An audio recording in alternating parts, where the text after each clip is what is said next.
Hello, Dr. Ajmera. Welcome to the Vibes of India. Why don't you take us through your entire journey? मेरा journey start हुआ, मेरे education normal school में हुआ, then visually impairment हुआ, उसके बाद physiotherapy में कनेक्शन हुआ, मतलब एडमिशन हुआ, देन फिजियोथेरेपी कंप्लीट किया और फिर अभी अपनी प्राइवेट प्रैक्टिस कर रहा हूँ।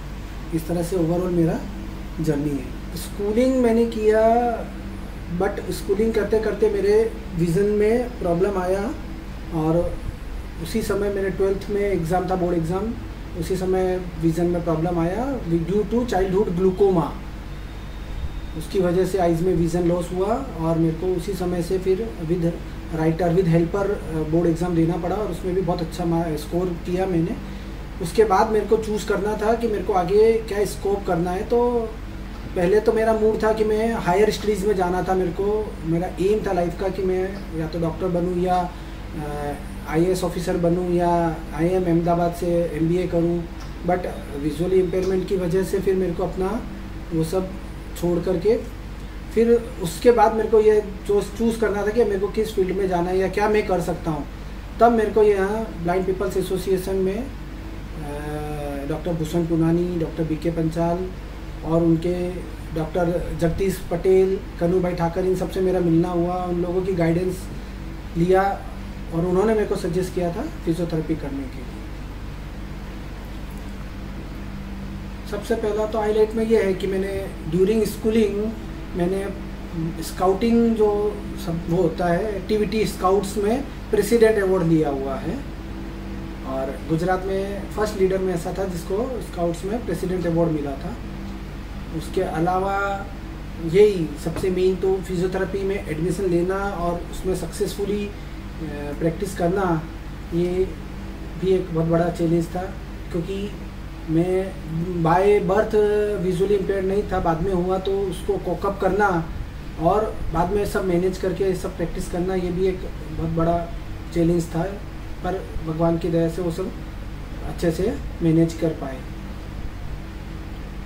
उसके अलावा फिजियोथेरेपी के अलावा मैंने डाइटिशियन का डिप्लोमा और अल्टरनेटिव थेरेपीज़ भी उसमें इन्वॉल्व किया और उनके सबकी भी मैं साथ में प्रैक्टिस कर रहा हूँ और अच्छे लोग भी मेरे पास ट्रीटमेंट लेने आते हैं। और उसमें भी सबसे बड़ी बात है कि वो लोग मेरे ऊपर बिलीव करके आते हैं, मतलब मेरे ऊपर as a visually impaired person की हेल्प करने के लिए नहीं, क्योंकि मेरी सर्विसेज को अप्रिशिएट करते हैं और सर्विसेज से बेनिफिट होता है, उसकी वजह से वो मेरे साथ बहुत लंबे समय से ट्रीटमेंट वगैरह लेते हैं।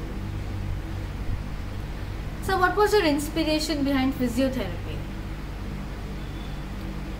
My parents, my family, then Dr. Bhushan Punani, Dr. BK Panchal in blind people's association, इन लोगों की गाइडेंस की वजह से फिजियोथेरेपी को मेरा मतलब इंस्पिरेशन उसकी वजह से मिला। उससे पहले तो फिजियोथेरेपी क्या होता है वो भी नहीं पता, मतलब कि उसमें इतना स्कोप है करके वो भी आइडिया नहीं था। तो इंस्पिरेशन के लिए तो जैसे पेरेंट्स थे, फैमिली है, या डॉक्टर भूषण पुनानी और डॉक्टर BK पंचाल की गाइडेंस की वजह से मेरे को इसमें स्कोप मालूम चला और इसका इंस्पिरेशन मिला। सबसे पहला हर्डल ही 12th का जब एग्ज़ाम लिखना था तभी जो विजुअल इम्पेयरमेंट आया और उसकी वजह से बोर्ड एग्ज़ाम में फ़र्स्ट टाइम मेरे को राइटर के साथ बैठना पड़ा। तो सबसे पहला हर्डल ही वही था कि उस एग्ज़ाम को कैसे क्लियर करना। I have no experience to with writing with writer, तो सबसे बड़ा हर्डल वही था। देन वो मैंने क्लियर किया। उसके बाद with blindness, how to survive, how to live a normal life, how to do a daily living activity, वो सब का प्रैक्टिस करना। देन स्टडीज़, वो सब के लिए भी मतलब वो सब कोकअप करते करते प्रैक्टिस किया। फिर ब्लाइंड पीपल्स एसोसिएशन ने मेरे को हेल्प किया, वहाँ मैंने फिर कोर्स किया ये फिजियोथेरेपी का। फिर प्रैक्टिस में भी बहुत सारे हर्डल्स आते हैं कि सबसे पहला हर्डल तो वही कि विजुअली इम्पेयरमेंट के साथ पेशेंट्स को कन्विंस करना कि अच्छी ट्रीटमेंट होगी, वो कन्विंस करना, वो भी एक हर्डल था। वो सब भी हुआ, क्लियर किया। So again, what is the message you would like to give to the society in regard to dealing with visual impairment? हाँ, मैं भी वही बोल रहा हूँ कि विजुअली इम्पेयरमेंट पर्सन को खाली हम लोगों को सिंपैथी के हिसाब से नहीं देखना चाहिए, उसकी एबिलिटीज़ को भी हमको नोटिस करना चाहिए और उसके हिसाब से हमको जज करना चाहिए। खाली विजुअली इम्पेयरमेंट के हिसाब से, खाली सिंपैथी के लिए उनको जज नहीं करना चाहिए। उनकी सर्विसेज या उनकी जो भी एबिलिटीज़ हैं उनका हमको सोसाइटी को उसका बेनिफिट लेना चाहिए। Hello mister Krunal Joshi, welcome to vibes of India. आप आपकी जर्नी के बारे में थोड़ा हमें कुछ शुरू से बताइए। मेरी जर्नी के बारे में यदि मैं कहूँ तो मैं बाय बर्थ ब्लाइंड हूँ। मेरा नाम है जोशी कृणाल राजेंद्र भाई और मेरी डेट ऑफ है 14। तो 12 साल की उम्र में मैंने सर्वप्रथम राम कथा अहमदाबाद रानी रामजी मंदिर में की। तो उस समय छोटी सी उम्र में मैंने राम कथा की, रामचरितमानस किया। तो कथा क्षेत्र का आरंभ 12 वर्ष की उम्र में ही मुझे प्राप्त हुआ। तो ये मेरे जीवन की बहुत यादगार क्षणें हैं। और बचपना तो आखिर बचपना ही होता है। ये दौलत भी ले लो, ये शौहरत भी ले लो, भले ही छीन लो मुझसे मेरी जवानी, मगर मुझको लौटा दो बचपन का सावन, वो कागज की कश्ती, वो बारिश का पानी। तो राम कथा में भी माता पिता ने सहयोग किया, वो मुझे रोज रामायण सुनाते थे। तो उस समय मुझे कंठस्थ हुआ, तो मैं जो कुछ करता हूँ वो कंठस्थ करता। फिर मेरी इच्छा हुई कि मैं आगे भी शास्त्रों का ज्ञान अर्जित करूं। एक minute, I have to stop you, just a minute. तो हाँ, मुझे अन्य शास्त्रों का ज्ञान अर्जित करने की इच्छा थी। मैंने सोचा कि मैं सिर्फ रामायण नहीं किंतु अन्य शास्त्रों का भी ज्ञान अर्जित करूं। तो 12वीं कक्षा तक तो मैं पढ़ा ब्लाइंड स्कूल नवरंगपुरा, जो मूक बधिर विद्यालय है। फिर मैंने भागवत विद्यापीठ 16 में एडमिशन प्राप्त किया और उस समय मुझे लाभ ये मिला कि गुजरात में संस्कृत की यूनिवर्सिटी का निर्माण हुआ। वह संस्कृत की यूनिवर्सिटी बनी वेरावल सोमनाथ में। तो वह मुझे लाभ प्राप्त हुआ और मैंने बीए संस्कृत साहित्य विषय पर किया और मैंने डबल एमए किया पुराण और धर्मशास्त्र दोनों विषय पर। और एमए में यूनिवर्सिटी फर्स्ट गोल्ड मेडल मुझे प्राप्त हुआ था। किंतु कॉलेज की जो लाइफ है, इन्हीं के बारे में यदि मैं कहूँ तो मैं नॉर्मल विद्यार्थियों के साथ ही पढ़ा। मैं अकेला ही प्रज्ञाचक्षु था। किंतु भागवत विद्यापीठ के गुरुजनों ने मुझे सहकार दिया। मुझे मेरी ब्लाइंडनेस का फीलिंग नहीं होने दी। उन्होंने ऐसा नहीं लगने दिया कि मैं ब्लाइंड हूँ। वो मुझे ऐसा ही पढ़ाते थे कि मैं नॉर्मली हूँ और मैं सब कुछ कर सकता हूँ। ये गुरुजनों की विशेष कृपा दृष्टि मेरे पर रही। भागवत विद्यापीठ के उस समय के प्रधान आचार्य डॉक्टर नरेंद्र, मेरा जो कथा क्षेत्र है इनके बारे में मैं बात करूं तो छोटी सी उम्र में मैंने कथा की यात्रा की शुरुआत की और गुजरात बार मैंने सर्वप्रथम कथा हरिद्वार कनखल स्वामी हरिगिरी संन्यास आश्रम में की और उस समय गुरु की प्राप्ति हुई। मेरे जीवन में 2 संतों ने मेरे पर विशेष कृपा की। इन दोनों सद्गुरुओं का मैं नाम स्मरण करना चाहूँगा। एक तो शिवगिरी गुरु महाराज और दूसरे हरिद्वार हरिगिरी संन्यास आश्रम। इनमें स्वामी हरिगिरी जी गुरु महाराज और स्वामी राजेश्वरानंद भारती जी महाराज की विशेष अनुकंपा और कृपा दृष्टि रही। और आश्रम के प्रबंधक सदगुरु स्वरूप राजेंद्र भाई पटेल का कथा क्षेत्र में विशेष संयोग प्राप्त हुआ और क्षेत्र में मैं आगे बढ़ सका। फिर ब्लाइंड लोगों के लिए भी मैंने कथा की, क्योंकि मैं समझता हूं कि मैं खुद ही एक ब्लाइंड हूं, तो मैं अपने मित्रों को कुछ इनका श्रेय करूं। तो एक भागवत जी की कथा मैंने हरिद्वार में की दिव्यांगों के श्रेय हेतु। कौन से ईयर में? हरिद्वार में जो कथा की दिव्यांगों के श्रेय हेतु वो 2017-18 की साल थी। तो उस समय दिव्यांगों के श्रेय हेतु हरिद्वार में कथा की, और उनमें जो कुछ भी धन एकत्र हुआ उनमें से दिव्यांगों के जो मानो एंजल, जो ब्लाइंड लोगों की किट, वो सभी आयोजकों ने वितरण की अलग अलग संस्था पर। फिर मैंने ब्लाइंड संस्था में भी कथा की। आपने प्रश्न पूछा कि ब्लाइंड पीपल से, तो अंधजन मंडल वस्त्रापुर, इनमें भागवत जी की कथा की। और उस समय मैं स्मरण करना चाहूँगा कि हमारे उस समय में वस्त्रापुर के भूतपूर्व प्रिंसिपाल थे तारकेश्वर लुहार साहेब, और जिनका विशेष भाव मेरे पर है ऐसे भूषण पुनानी साहेब।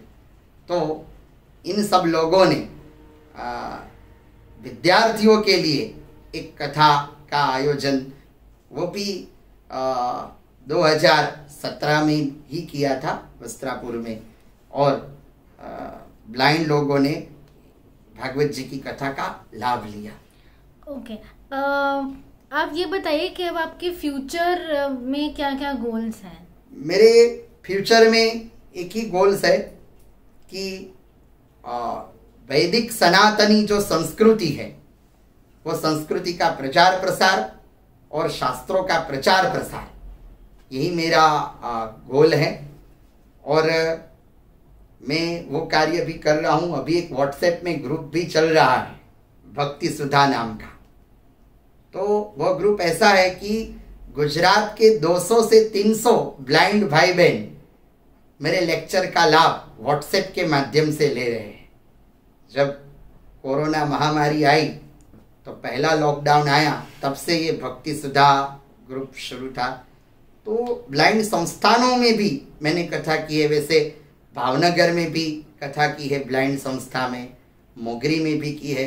तो तारकेश्वर लुहार साहेब और भूषण पुनानी साहेब के माध्यम से प्रज्ञाचक्षु भाई बहनों की सेवा करने का भी मुझे लाभ प्राप्त हुआ है। तो गोल एक ही है मेरा, दिव्यांगों का श्रेय मैं कर सकूं। ये hello Kalpesh Trivedi ji, welcome to vibes of India. आप आपकी जर्नी के बारे में कुछ शुरुआत से बताइए हमें। जब मैं छोटा 3 साल का जब था, तब गिरने की वजह से मेरी राइट आंख में चोट लगी, तो उसकी वजह से वो आंख मेरी चली गई। और 3 साल की उम्र में मेरे को कैटरेज था लेफ्ट आई में। तो अपने जो डॉक्टर नागपाल सर है उसके पास मैंने सर्जरी करवाई थी, भी उसमें भी मेरे को कुछ परफेक्ट रिजल्ट मिला नहीं, इसीलिए मेरे को डिसेबिलिटी ये भुगतनी पड़ती है। अभी गृह उद्योग चलाते हैं, तो इसके पीछे आपका इंस्पिरेशन क्या रहा? इसमें क्या था मैम कि मेरे को जब मैं 22 साल से मैं हिम्मतनगर, अपने गुजरात का एक स्टेट है, वो राज्य जिला है, वहाँ पे मैं जब 22 साल तक मैं हिम्मतनगर जाता था, और मैं डेंटल लेबोरेटरी जो अपनी जो आर्टिफिशियल दांत आते हैं वो बनाने का जो काम है उसमें मैं कुरियर का काम करता था। उसके बाद एक मेरा दोस्त है अश्विन ठक्कर करके, तो उसने खुद का गृह उद्योग का धंधा, ये कोरोना की वजह से उसने खुद का गृह उद्योग का धंधा शुरू किया। तो मैंने थोड़ा मिला के फिर उसके साथ टाई अप करके थोड़ा मैंने शुरू किया। तो 1 साल तक मैं घर से चलाता था। तो मेरे को ऐसा लगा कि ये अच्छी बात है कि गृह उद्योग का मेरा अच्छा चल रहा है, तो क्यों ना मेरे खुद का मैं शॉप ओपन करूं। तो 1.5 महीने पहले मैंने अपना खुद का शॉप ओपन किया है। ठीक है, तो आप क्या फ्यूचर देखते हैं, आपके फ्यूचर एम्बिशंस, गोल्स क्या हैं? बस मेरा तो यही है कि मेरा एक मकसद दूसरा ये भी है मैम कि मैं एक ब्लाइंड जितने भी बच्चे हैं उनको हेल्प करना चाहता हूँ। इस तरह से हेल्प करना चाहता हूँ कि जैसे मैंने गृह उद्योग का शॉप शुरू किया है तो मेरे साथ में जुड़ेंगे तो उसको होलसेल रेट में मैं उसको ये सब चीज़ दूंगा बेचने के लिए, और वो भी 2 पैसा कमा पाएंगे। मेरा सबसे बड़ा यही गोल मैं लेके अभी चल रहा हूँ। गृह उद्योग के पहले आप कहाँ काम करते थे? गृह उद्योग के पहले मैं डेंटल फील्ड में काम करता था। जो कुरियर का जो मेरा काम है वो कुरियर का ट्रांसपोर्टेशन का मैं काम कर रहा था। 22 साल तक मैंने कुरियर में ट्रांसपोर्टेशन का काम किया है। किस चीज़ के ट्रांसपोर्टेशन? ये अपने जो डेंटल लेबोरेटरी आते हैं उसमें आर्टिफिशियल जाते हैं, व्हाइट मेटल्स है, सिरामिक्स है, जो डेंचर्स है वो सप्लाई करने का जो डेंटिस्ट है उसके पास में जाता था और उसके पास से कच्चा माप लेके पूरा पक्का तैयार करके फिर वहाँ उसको डॉक्टर के क्लिनिक पे मैं पहुँचाने का काम कर रहा था। फेवरेट्स तो मेरा ये है कि मेरे को सोशल काम करने का बहुत शौक है। तो अभी हम एक काम ये भी कर रहे हैं कि जो डिसेबल बच्चे होते हैं उसको हम वैष्णो देवी की यात्रा करवाते हैं। उसमें मैं सोशली बहुत इन्वॉल्व रहता हूँ और धीरे से जितना हो सकता है उतना मैं वो काम करता हूँ। एक मेरे को ये चीज़ बहुत अच्छी लगती है मेरी। दूसरी, मैं स्पोर्ट का प्लेयर हूँ, तो स्पोर्ट एवरीथिंग, रात को बोलोगे तो भी मैं रेडी हो जाऊंगा स्पोर्ट के लिए। तो कौन सा स्पोर्ट? मैं फील्ड का प्लेयर हूँ, शॉर्ट पुट का। तीसरा, मेरे को म्यूजिक का बहुत शौक है। तो पहले मैं बैंड भी, अपना खुद का बैंड भी चलाता था, नवरात्रि में और सब में प्रोग्राम भी करता था। वो मेरा तीसरा अच्छा है। और चौथा वाला, मेरे को टूर का अच्छा लगता है, घूमना अच्छा लगता है, कोई नया नया प्लेस देखने का मेरे को बहुत अच्छा लगता है। मैं साल में कितनी बार बाहर जाता हूँ घूमने के लिए। और मैं पांचवी मेरी चीज़ है, मैं ईश्वर पे पूरा भरोसा रखता हूँ। और सभी जो धार्मिक स्थल होते हैं, टेम्पल्स होते हैं, वहाँ पे मैं दर्शन करने के लिए साल में 2 या 3 बार तो जाता ही हूँ। Thank you so much sir. Ashwin भाई, अब आपकी जर्नी के बारे में थोड़ा कुछ बताइए हमें। जर्नी तो मैंने ब्लाइंड पीपल एसोसिएशन में 1 से 12 तक पढ़ाई की। बाद में SKR कॉमर्स कॉलेज में ग्रेजुएशन कंप्लीट किया। फिर कामा होटल में as a telephone cum receptionist operator का मैंने 10 साल काम किया। अच्छा, और आपने स्टॉल कब से चालू किया अपना? जब कोरोना चालू हुआ 2020 मार्च के बाद, तब हमने सोचा कि क्या करेंगे अब, क्योंकि होटल वगैरह सब तो बंद हो गई है, टूरिज़्म बहुत नहीं आएंगे, बाद में स्टार्ट भी होने में बहुत समय लगेगा। तो हमारे जो मित्र मिनेश भाई और बलदेव भाई और हमारे प्रिंसिपल कवि सर थे, उन्होंने आइडिया दिया कि तू कैरी का आम का बिजनेस शुरू कर, हम तेरे साथ में। तो फिर हमने आम का बिजनेस शुरू किया, वहीं से ये यात्रा शुरू हुई। तो बाद में डॉक्टर नितिन सुमन साहब हमारे संपर्क में आए, तो उन्होंने मेरे को आर्थिक थोड़ा इकोनॉमिक सपोर्ट किया, तो उसकी वजह से पूरा स्टॉल लगाया है। और करीब एक साल और 3-4 महीने से ये काम करता आ रहा हूँ।